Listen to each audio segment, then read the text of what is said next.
Every empire has a moment when everything falls apart. For China, that moment lasted over a century, and what happened next rewrote the rules of global power. Right now, China stands as one of the most formidable nations on the planet, but rewind just 100 years, and you'd find a completely different picture. A nation in ruins. A civilization on its knees.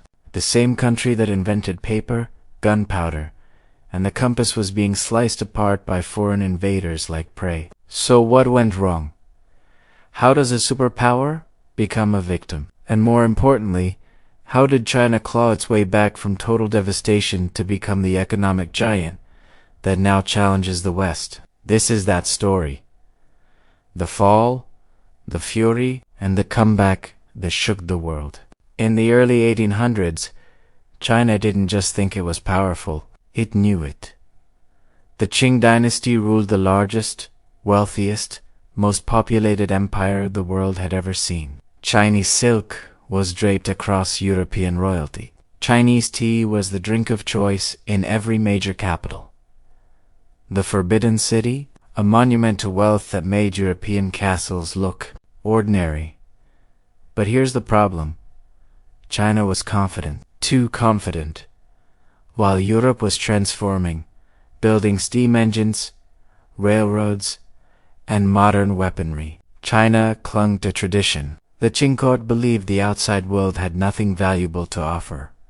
Foreigners, barbarians, and that arrogance was about to cost them everything. Around this time, Britain had developed an addiction, not to opium, to tea, Chinese tea. They were importing massive quantities, but China wasn't interested in British goods. They wanted one thing: silver, cold, hard cash.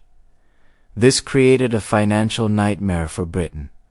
Their economy was hemorrhaging money. So they came up with a plan, a dark, calculated, evil plan. They began smuggling opium into China, grown in British-controlled India, shipped across the sea, and sold illegally to Chinese merchants. At first, it spread through the elite. Then it exploded. Opium dens appeared in every corner of the country. Farmers abandoned their fields.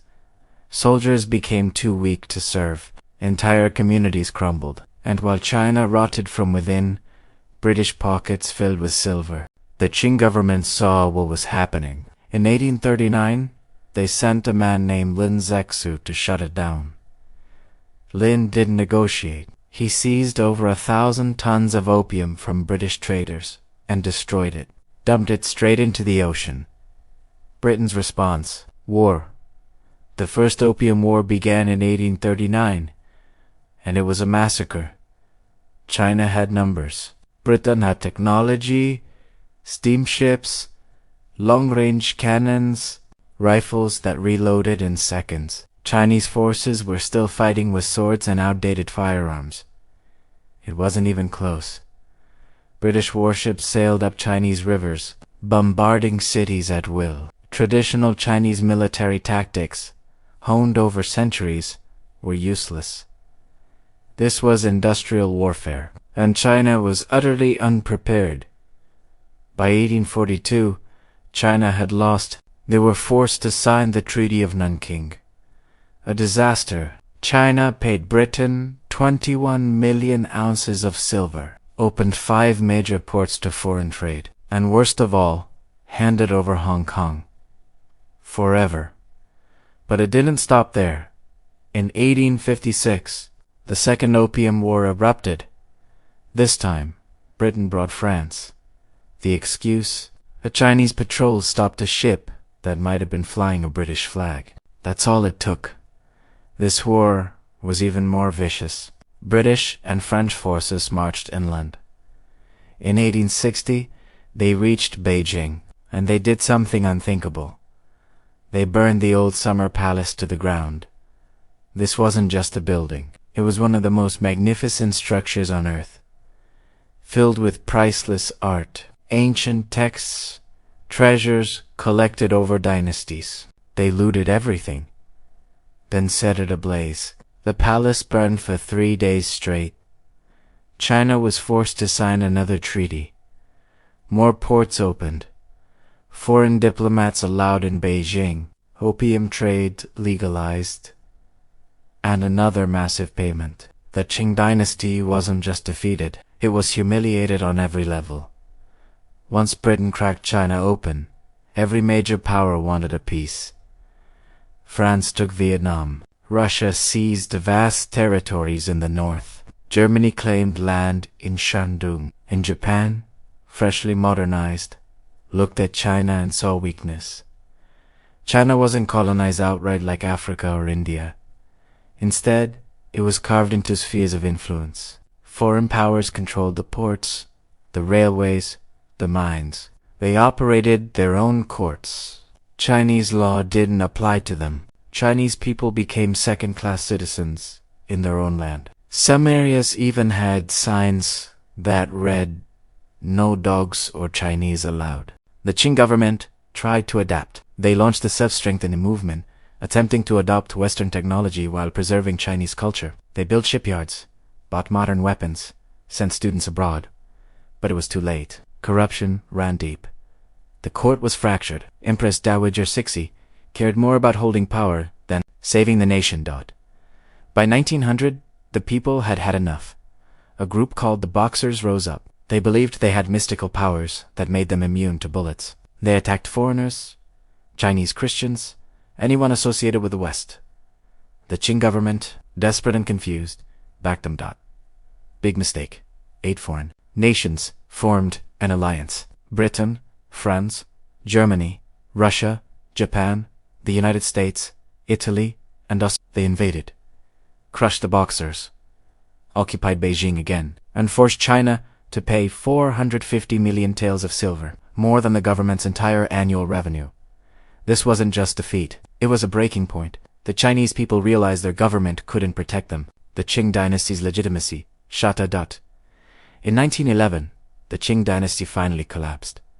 A revolution overthrew the emperor. China became a republic. But there was no happy ending. The country fractured. Warlords seized control of different regions and fought each other endlessly. The central government barely existed. Peasants starved, while generals lived in luxury. China, once the pinnacle of civilization, had become a failed state.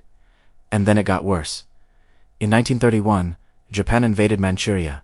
In 1937, they launched a full-scale invasion. What followed was one of the darkest chapters in human history, the rape of Nanking. In just 6 weeks, Japanese soldiers massacred between 200,000 and 300,000 Chinese civilians. Women were assaulted. Children were killed. The city was destroyed. Soldiers held contests to see who could behead the most people. For 8 years, China fought Japan. The nationalists under Chiang Kai-shek and the communists under Mao Zedong temporarily stopped their civil war to fight the invaders' millions. The cities were bombed. Villages burned. The Japanese used chemical weapons and conducted horrific medical experiments on prisoners.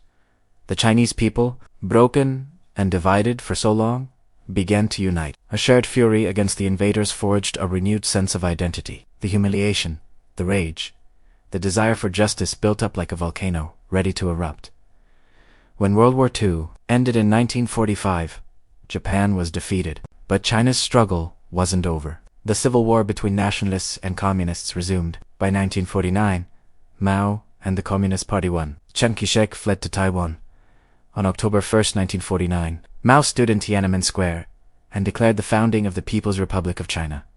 His words were simple, powerful. The Chinese people have stood up after a century of being invaded, carved up, and humiliated. China was finally united under a strong government. The country was poor, devastated, and exhausted, but it was China's again. But something else was happening. The Communist Party never let anyone forget what happened. The century of humiliation became a cornerstone of Chinese identity. It's taught in every school. Museums dedicated to it exist across the country. The message is hammered home. This must never happen again. And that message drives everything China does today. The massive military expansion, so no foreign power can ever invade again. The economic dominance, so China is never weak again. The aggressive stance on Taiwan, Hong Kong, the South China Sea. That's about reclaiming what was lost and ensuring China is never pushed around again. Under Mao, China attempted radical policies like the Great Leap Forward and the Cultural Revolution. Both were catastrophic, killing millions. After Mao died in 1976, Deng Xiaoping took control and transformed everything. Deng opened China to foreign investment and market economics while maintaining Communist Party control. He called it socialism with Chinese characteristics. What it really meant, let's get rich, and it worked over the next 40 years. China experienced the fastest economic growth in human history. Hundreds of millions lifted out of poverty. Cities like Shanghai and Shenzhen went from fishing villages to futuristic China became the world's factory.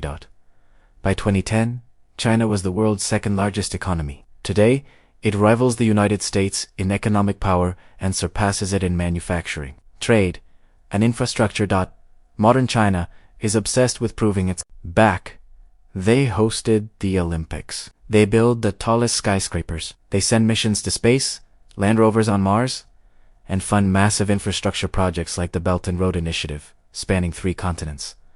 Chinese leaders constantly reference the century of humiliation. Xi Jinping talks about the Chinese dream of national rejuvenation. The message is always the same. China was great. China was humiliated. And now China is great again. This isn't just propaganda. Ordinary Chinese people feel it too. There's a genuine belief that China is reclaiming its rightful place as a great civilization. When Western nations criticize China on human rights or trade, many Chinese see it as another attempt to keep China down, just like the Opium Wars. If you want to understand why China acts the way it does, you have to understand this history. When China refuses to back down on Taiwan, it's because losing it would feel like another piece carved away. When China builds military bases in the South China Sea, it's about controlling waters that were once dominated by foreign navies. When China pushes back against Western criticism, it's because they see the same arrogance that led to the Opium Wars. The fear of being vulnerable again drives Chinese policy. The Communist Party's entire legitimacy rests on one promise: we will never let China be humiliated again. This history poisons relationships. In Japan, debates rage over how history textbooks describe the invasion. Some politicians visit shrines honoring war criminals, infuriating Chinese citizens. In Britain, most people barely know the Opium Wars happened. That gap in historical memory creates massive misunderstandings.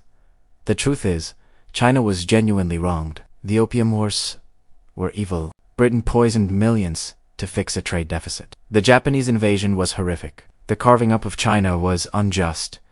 But the China of today isn't the victim of 1840. It's a nuclear-armed superpower with the world's largest military and an economy that shapes global markets. The question isn't whether China is back. It's what kind of power it will be. Some believe China just wants respect and security, that once it feels safe, it will be a responsible global partner. Others fear a country shaped by humiliation will seek revenge, that the anger built over a century will eventually explode. What's certain is this: you cannot understand modern China without understanding 1839 to 1949. The dragon was wounded. The dragon recovered. And the dragon remembers. If this story opened your eyes, there's another one waiting for you on screen right now. Click it. You won't regret it. Like and subscribe to Axie's Lens for more stories that change how you see the world.